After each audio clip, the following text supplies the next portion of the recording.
아멘. 우리 함께 신앙 고백합니다. 나는 전능하신 아버지 하나님 천지의 창조주를 믿습니다. 나는 그의 유일하신 아들 우리 주 예수 그리스도를 믿습니다. 그는 성령으로 잉태되어 동정녀 마리아에게 나시고 본디오 빌라도에게 고난받아 십자가에 못 박혀 죽으시고 장사된 지 사흘 만에 죽은 자 가운데서 다시 살아나셨으며 하늘에 오르시어 전능하신 아버지 하나님 우편에 앉아 계시다가 거기로부터 살아있는 자와 죽은 자를 심판으로 오십니다. 나는 성령을 믿으며 거룩한 공교회와 성도의 교제와 죄를 용서받는 것과 몸의 부활과 영생을 믿습니다. 아멘. 오늘 선포되어질 하나님의 말씀은 에스더서 1장 13절부터 22절까지 말씀을 제가 봉독해 올리겠습니다. 에스더 1장 13절부터 22절입니다. 제가 봉독해 올립니다. 왕이 사례를 아는 현자들에게 묻되 왕이 규례와 법률을 아는 자에게 묻는 전례가 있는데 그때에 왕에게 가까이하여 왕의 기색을 살피며 나라 첫 자리에 앉은 자는 바사와 메대의 7지방관 곧 가르스나와 세달과 아드마다와 다시스와 메레스와 마르스나와 머무간이라. 왕후 와스디가 내 시가 전하는 아하수에로 왕의 명령을 따르지 아니하니 규례대로 하면 어떻게 처치할까? 머무간이 왕과 지방관 앞에서 대답하여 이르되 왕후 와스디가 왕에게만 잘못했을 뿐 아니라 아하수에로 왕의 각 지방의 관리들과 뭇 백성에게도 잘못하였나이다. 아하수에로 왕이 명령하여 왕후 와스디를 청하여도 오지 아니하였다 하는 왕후의 행위의 소문이 모든 여인들에게 전파되면 그들도 그들의 남편을 멸시할 것인즉 오늘이라도 바사와 메대의 귀부인들이 왕후의 행위를 듣고 왕의 모든 지방관들에게 그렇게 말하리니 멸시와 분노가 많이 일어나리이다. 왕이 만일 좋게 여기실진데 와스디가 다시는 왕 앞에 오지 못하게 하는 조서를 내리되 바사와 메대의 법률에 기록하여 변개함이 없게 하고 그 왕후의 자리를 그보다 나은 사람에게 주소서. 왕의 조서가 이 광대한 전국에 반포되면 귀천을 말론하고 모든 여인들이 그들의 남편을 존경하리이다 하니라. 왕과 지방관들이 그 말을 옳게 여긴지라. 왕이 머무간의 말대로 행하여 각 지방 각 백성의 문자와 언어로 모든 지방에 조서를 내려 이르기를 남편이 자기의 집을 주관하게 하고 자기 민족의 언어로 말하게 하라 하였더라. 아멘. 오늘도 여러분 하나님의 은총이 여러분에게 충만하기를 주님 이름으로 축복합니다. 오늘은 어리석은 현자의 말에 귀 기울인 왕이라는 제목으로 여러분과 함께 또 여전히 우리를 사랑하시는 그런 가운데 생명의 말씀을 주시는 하나님, 우리가 그 하나님의 마음을 좀 알고자 합니다. 여러분, 어떤 일로 화가 나실 때 어떻게 여러분 해결하십니까? 주변에 화가 난 사람들을 보면 여러분들은 또 어떻게 대하고 있습니까? 잠언서 15장 1절을 보게 되면 유순한 대답은 분노를 쉬게 하여도 과격한 말은 노를 격동하느니라 라고 하는 말이 있습니다. 왕후 와스디가 왕의 명령을 거절하고 나오지 않자 아하수에로 왕은 그야말로 진노합니다. 이 진노 앞에서 신하들은 어떻게 대하는가 라고 하는 것을 보면서 우리가 화가 났을 때 우리들도 어떻게 분노를 다스려야 하고 화를 내는 사람 앞에서 우리는 어떻게 처신할 것인가 라고 하는 것을 교훈받을 수가 있습니다. 왕후 와스디의 일로 화가 난 아하수에로 왕은 주변 신하들에게 이 일을 어떻게 처리했으면 좋을지 의논을 합니다. 그때 왕 주변에 가장 측근이라고 하는 사람 7이 있었는데 그 중에 문무간이라고 하는 머무간이라고 하는 그런 사람이 7명을 대표하여서 왕에게 이야기를 합니다.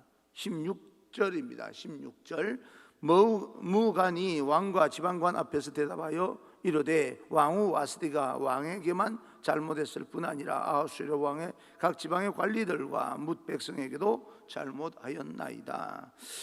이 문무관이었던 머무간이라고 하는 이 사람이 와스디가 왕의 명령을 거절한 것은 단순히 한 개인 왕의 아내로서 남편의 명령에 거절한 것이 아니다라고 이야기를 합니다. 그러면서 왕후 와스디의 이런 행동은 모든 지방의 관리들, 나아가서 모든 백성들에게 잘못한 것이다 라고 말을 하면서 이제 그 처치를 이야기를 합니다. 왜냐하면 왕후 와스디의 이 왕의 명령을 어긴 이 행동이 알려질 경우에 악영향이 있을 것이다 라고 생각을 한 겁니다. 그래서 17절 18절에 이렇게 이야기합니다. 아하수에로 왕이 명령하여 왕후 와스디를 청하여도 오지 아니하였다는 왕후의 행위의 소문이 모든 여인에게 전파되면 그들도 그들의 남편을 멸시할 것인즉 오늘이라도 바사와 메대의 기부인들이 왕후의 행위를 듣고 왕의 모든 지방관들에게 그렇게 말하리니 멸시와 분노가 많이 일어나리이다. 이 머무간의 말은 왕후 와스디의 행동이 온 나라에 소문이 나게 될 것이다. 일리가 있는 말입니다. 뭐 틀린 말은 아닙니다.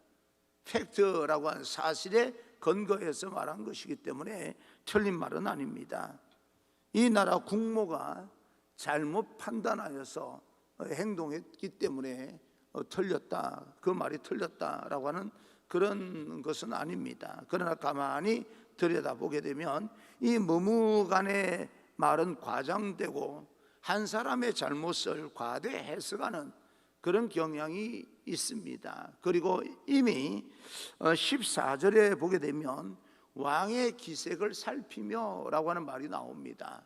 이미 왕이 어떻게 분노를 하고 있는지를 살폈기 때문에 정상적인 그런 해석이 나올 수가 없다라고 하는 겁니다. 어떻게 하든지 왕의 마음에 들기 위해서 이번 기회를 통하여서 자기의 자리를 좀 더 확고하게 이 자리매김하려고 하는 그런 이 태도에서 나오는 왜곡된 해석이다, 과장된 해석이다, 그렇게 볼 수가 있습니다.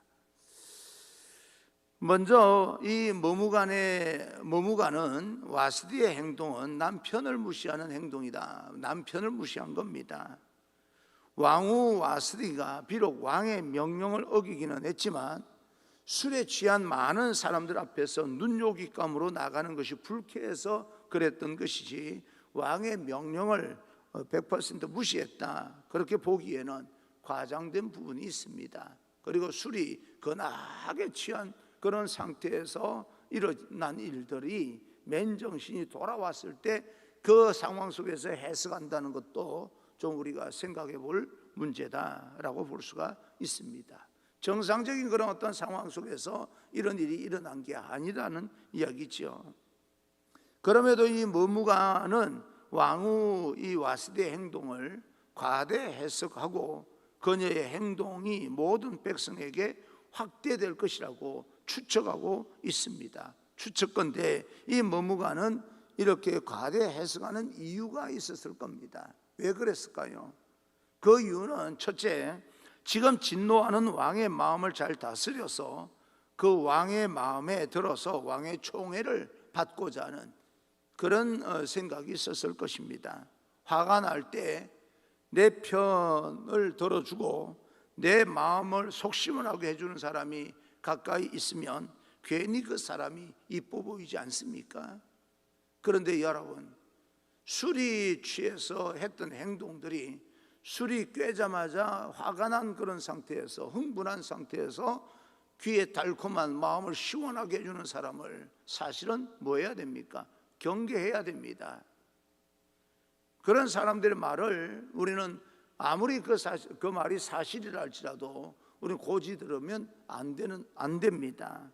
그런데 이 머무간이 하는 어떤 이야기라, 인간인지라 밑에 신하들도 냉정하게 해석을 해줄 필요가 있는데 목적을 가지고 이렇게 해석해 주는 사람의 말을 듣지 않을 수가 없었을 겁니다. 일부 학자들은 이 머무간은 왕후 와스디의 권력을 제거하고 자기가 왕의 총애를 받아서 권력을 누리려고 했다, 그렇게 추측하고 있습니다. 한 개인의 실수를 확대하여서 자기의 자리를 더 공고하게 하려고 하는, 이 권력을 높이려고 하는 이런 이 머무간의 태도는 악한 사람들의 전형입니다. 오늘날 우리 지도자들도 가만히 이렇게 보게 되면 경쟁하는 가운데 이런 현상들이 굉장히 많이 일어나고 있습니다. 나라의 지도자들의 어떤 마음 상태, 리더십의 형태가 이래서는 안 될 것입니다. 그런데도 불구하고 이런 형태가 남을 짓밟아서 남의 허물을, 지나가는 허물을 덜추어내면서 자기 자리를 더 확고하게 하려고 하는 이런 시도나 이런 어떤 모습들은 우리가 경계해야 되고 그러지 않기를 소망해야 됩니다. 기도해 줘야 되는 그런 문제도 있는 거죠. 한 나라의 어떤 최고 지도자가 되려고 하는 사람들이 다른 사람의 흠을 덜치워내서 그 사람의 어떤 그 짓밟고 내 자리를 더 확고하게 하려고 하는 그런 의도 가지고 나라의 지도자가 된다는 것은 썩 좋은 일은 아닙니다. 그리고 두 번째, 이 머무간이 이렇게 확대 해석하는 이유는 자기에게도 미칠 영향이 나름 있었을 것이다 라고 생각을 합니다. 18절입니다. 18절, 오늘이라도 바사와 메대의 귀부인들이 왕후의 행위를 듣고 왕의 모든 지방관들에게 그렇게 말하리니 멸시와 분노가 많이 일어나리이다. 머무가는 지방관입니다. 따라서 자기가 속한 지방의 부인이, 구체적으로 자기 부인이 왕후 와스디처럼 남편을 멸시하지 않을까, 그 우려하는 모습에서 나온 그런 행동일 것입니다. 이런 일이 자기에게서는 일어나면 안 된다라고 생각을 한 겁니다. 이 머무가는 교활하고 이기적인 사람입니다. 그 욕심을 이루기 위해서 한 사람을 제거하기로 한 겁니다. 그것도 왕후를 말입니다. 정말 공의를 세우기 위해서 일벌백계의 차원에서 한 것이 아니라, 정의를 집행하고자 한 것이 아니라 자기의 욕심과 이기적인 그런 어떤 생각에 의해서 한 사람을, 이 왕후를 이제 제거하기로 마음을 먹고 옆에서 그렇게 조언을 한 것입니다. 결국 아하수에로 왕은 이 머무간의 이야기를 듣고 왕후 와스디를 폐위하게 됩니다. 사랑하는 성도 여러분, 우리 마음에 분노가 일어날 때 우리는 힘들겠지만 하나님의 지혜로 마음을 어루만지고 자기의 흥분을 좀 절제하고 시시비비를 냉정하게 가리고 공의와 정의를 함께 세워나갈 수 있는 그런 사람이 되어야 됩니다. 하물며 나라의 지도자는 그렇게 해야 되는 것이 아니겠습니까?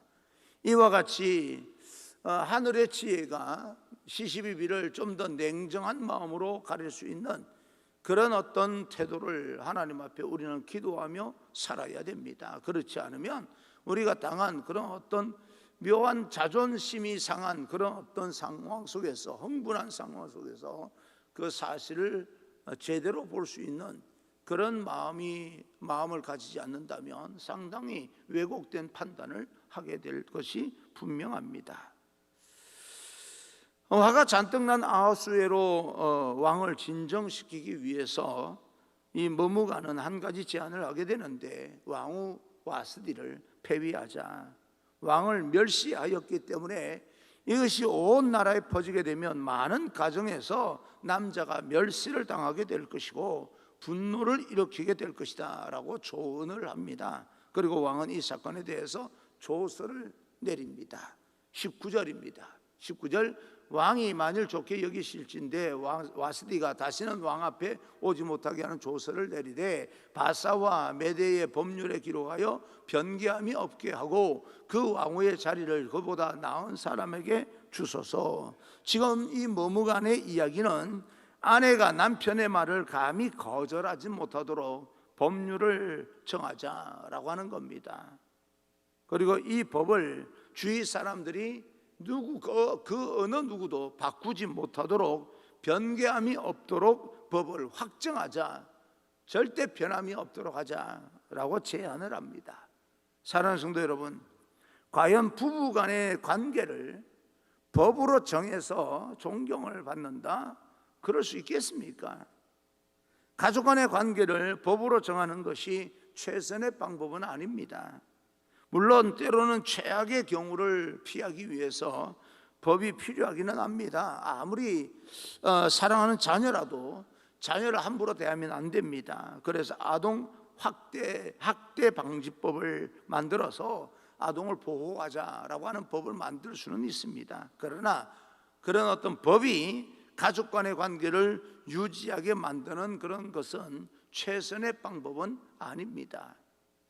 우리가 삶을 살아가게 될 때 법이 필요한 것은 당연하지만 진정으로 그 관계를 아름답게 만드는 것, 멸시와 분노를 일으키지 않게 만드는 것은 법이 아니라 성품의 변화에서 오는 인격의 성숙함입니다.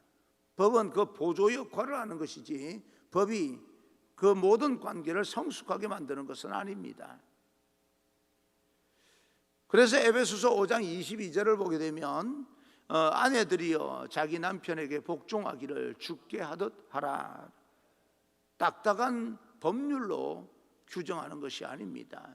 그런데 아내들이여 자기 남편에게 복종하기를 주께 하듯 하라라고 하니까 우리 남자분들이 아멘해요. 여자분들이 아멘해야 되는데 남자분들이 아멘하고 있어요. 남자에게 주는 말이 아닙니다. 아내들이요, 아내들이 아멘하셔야 됩니다. 그런데 이렇게 남편에게 복종하라, 복종하십시오. 이유가 없습니다. 하나님의 명령입니다. 무조건 복종하십시오.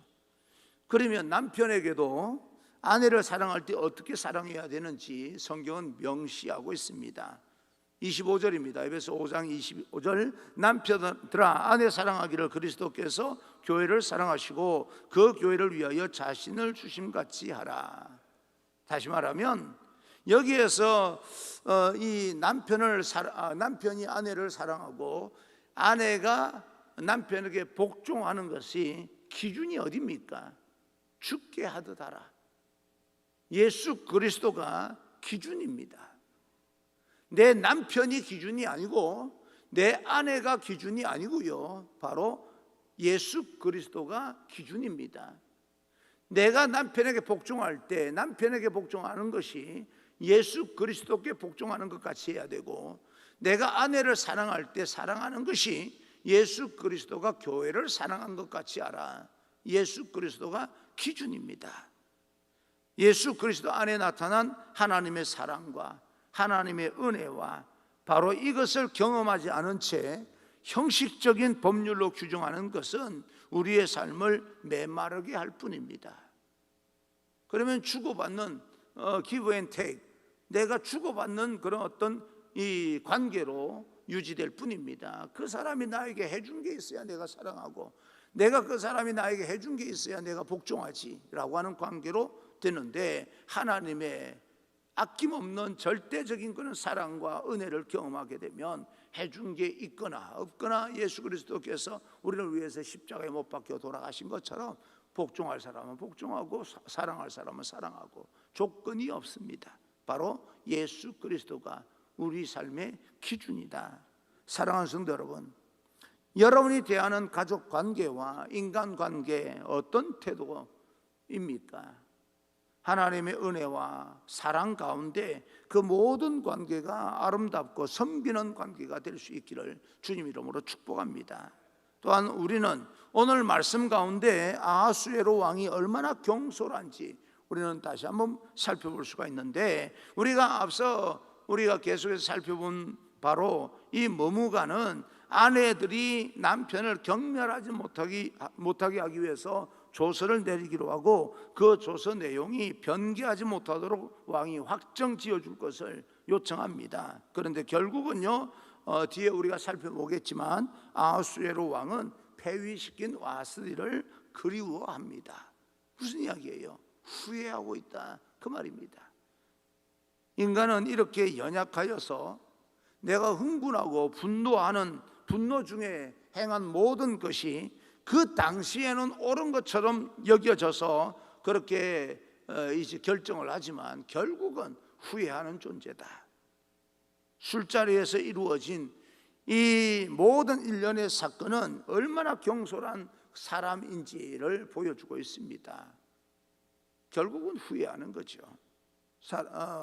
오늘 우리의 삶이 주님의 음성에 좀 순종하는 그런 삶이 되기를 바랍니다. 아내들은 복종해주고, 그리고 남편들은 아내를 사랑해주고, 이런 어떤 주님께 대하듯이 하나님께 하듯이 그런 어떤 태도가 우리 안에 좀 있기를 바라는데, 그러기 위해서는 하나님의 말씀이라고 생각하고 하나님의 말씀이기 때문에 무조건 순종하는 태도가 필요합니다.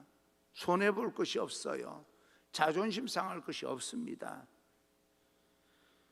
때로 우리가 분노한다 할지라도 주님께서 주시는 신중함과 그런 마음을 가지고 모든 그런 어떤 상황을 경솔하게 행동하지 않도록 우리는 기도해야 됩니다. 정 내가 마음이 힘들고 어렵고 흥분하고 분노가 되어진 상태라면 그런 어떤 상태에서 어떤 결정을 요구하기보다는 일정 기간 많은 시간을 보내고 나서 말을 아끼고 그 다음에 풀어나가는 것도 지혜입니다. 우리는 사람이기 때문에 분노하지 않을 수가 없습니다. 흥분하지 않을 수가 없습니다. 그런데 그런 어떤 마음들을 일정한 시간을 보내고 나면 좀 더 냉정한 판단을 할 수 있기 때문에 말을 아끼고요, 다른 사람에게도 묻지도 말고 그저 혼자서 하나님 앞에 기도하면서 많은 시간을 보내고 난 뒤에 그 문제를 다시 한번 짚어도 충분히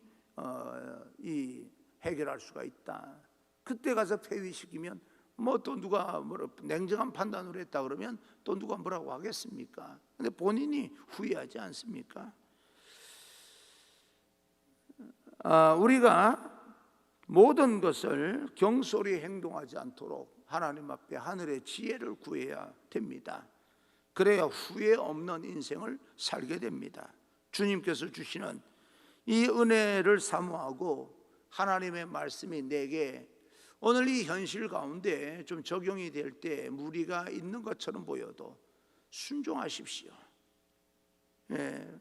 그 하나님의 말씀을 붙들고 결국에는 후회하는 그런 인생이 아니라 내가 지금 옳다고 생각한 것을 결정하고 나서 마음은 시원했던 것 같은데 후회하는 그런 인생보다 내가 그래도 좀 아픈 마음을 끌어안고 그것을 다 마음을부터 해결한 뒤에 어떤 일을 처리하면 냉정하게 올바른 판단력으로 처리함으로 인하여서 후회함이 없는 그런 귀한 인생이 되기를 주님 이름으로 축원합니다. 코로나 바이러스를 대하는 태도도 마찬가지일 것입니다. 지금 당장 뭔가 시원하게 해결하는 것보다 좀 힘들고 어려워도 그것을 끌어안고 함께 극복함으로써 먼 훗날 더 아름다운 그런 가족 교회 공동체가 되기를 꿈꾸면서 하나님 앞에 이 아픔을 끌어안고 함께 기도하며 극복해 나갈 수 있기를 간절히 소망합니다. 할렐루야.